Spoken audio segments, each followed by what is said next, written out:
5वें सवाल में एक शेर की मदद से जो है, एक शेर से ये अखज़ किया गया है। इसमें ये पूछा गया है कि लाले के बेदाग और गुल के बेखार होने से क्या मुराद है। लाले के बेदाग होने से और गुल के बेखार होने से क्या मुराद है। अब आप ये अंदाज़ा कर लें कि आम तौर पे तो ये मुमकिन नहीं है बायोलॉजिकली, यानी कि जो लाले का जिक्र नहीं हो रहा, ना ये गुलाब का जिक्र हो रहा है।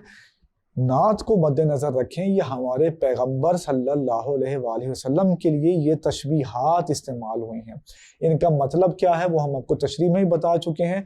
मज़ीद आप इसमें मुख्तसरन लिख सकते हैं कि इनका मतलब ये है कि हमारे पैगंबर सल्लल्लाहु अलैहि वसल्लम वो लाला हैं जिसकी शख्सियत और किरदार बेदाग है, और आप सल्लल्लाहु अलैहि वसल्लम वो गुलाब हैं जो कांटों से पाक है।